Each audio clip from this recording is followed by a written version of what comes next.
Hello mga guys, ayan, ah, gusto ko kayong turuan dito sa pag-aaral ng Korean language sa Hangul, Korean alphabets.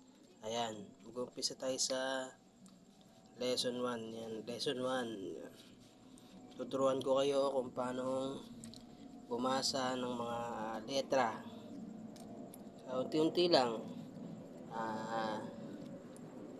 Para someday kung gusto nyong magtrabaho sa South Korea bilang isang factory worker,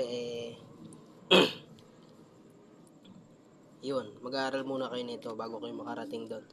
Then ito naman ituturo ko sa inyo, ito inaral ko rin. Ito naman para lang sa mga walang budget, yung kapos hindi kaya mag-aral ng KLC. Pero ito nga, kaya ko to binablog para kahit pa paano may matutunan kayo at saka yun, self-study.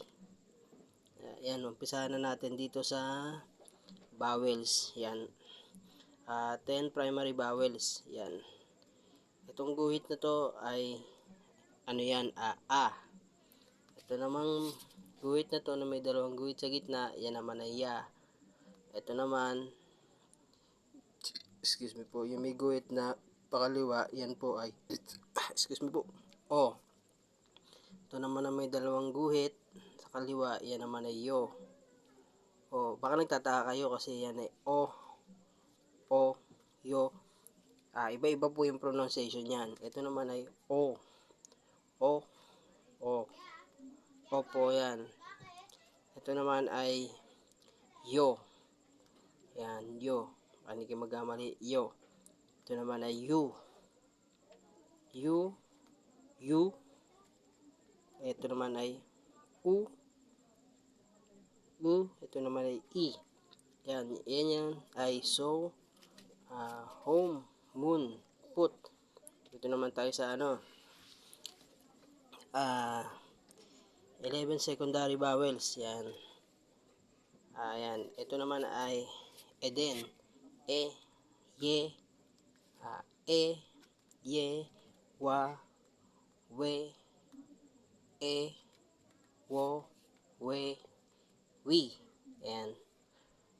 Pag napagdugtong-dugtong yan, makakabuo kayo ng isang sentence. Yung isang salita. Yan ay hand, set, tsaka wet. Dito naman tayo sa consonant. Yan. Ito naman ay ka. Dalawa yan. Pwedeng pag nauuna yung vowels, ka. Pag sumunod naman ay consonant, ang basa naman dyan ay ka. Yan. Ito naman ay na. Yan. Na. Ito ganun din. Pag nauuna yung consonant, basa dyan da. Yung sa vowels naman, ta. Yan. Ganun din yan. Ito naman ay ra. RL naman yan. Ito naman ay M. Yan. Ito naman ay B. Pwedeng B, pwedeng P. Dalawa yung pronunciation yan. Ito naman ay S. Yan. Ito naman ay yan ay silent NG yan. Nang. Yan. Ito naman ay J. Ja. Ito naman ay cha. Cha. Ito naman ay ka. Ito naman ay ta. Yan.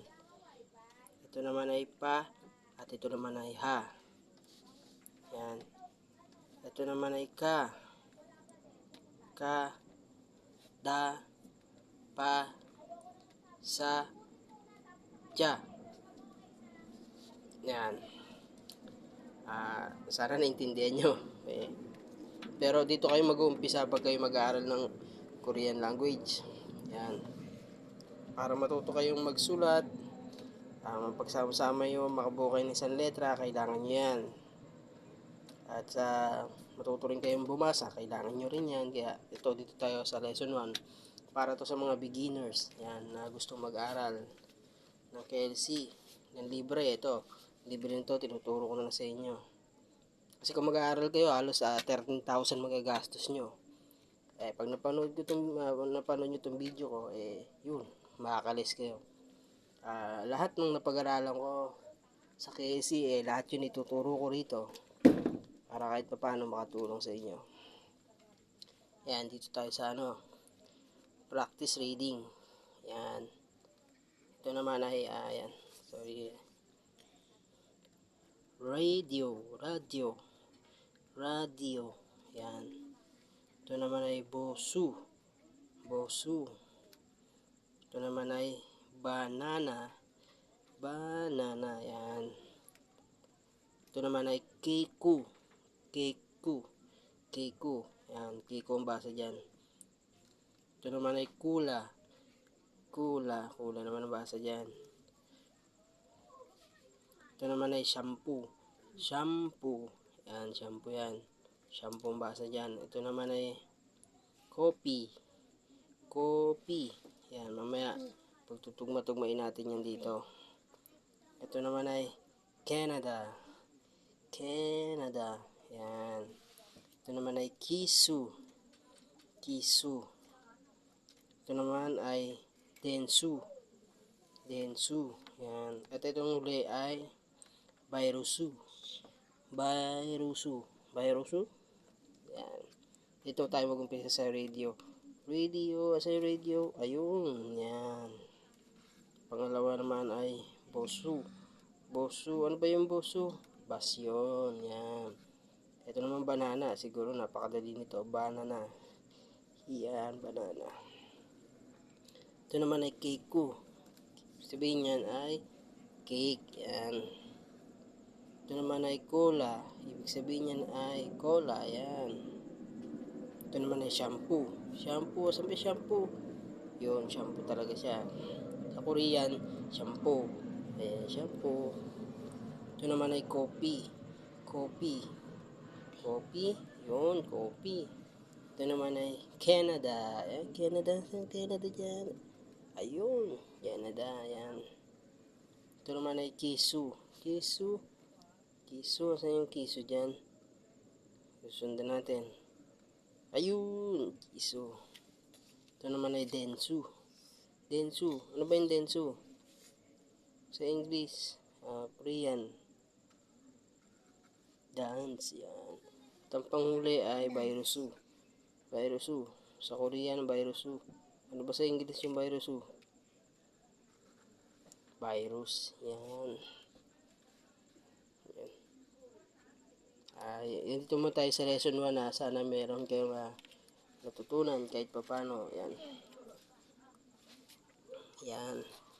Una ko tinuro sa inyo para yun, madali kayong makapag-sulat at matuto kayong makapagbasa ng Korean language. Yan. Ito yan Hangul Korean alphabet. Yan. Yan ang una nyong aaralin sa mga nais magtrabaho sa Korea at gustong matuto ng kanilang lengguwahe. Dito kayo magsisimula. Ito ang kailangan nyo sa umpisa para matuto kayo magsulat at makabasa. Yan. Para tayong nag-aaral ulit sa grade 1. Yan. Yes, tapos na tayo dyan.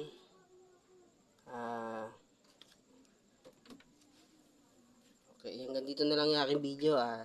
Salamat sa lahat ng sumusuporta sa akin at susuporta pa. Thank you.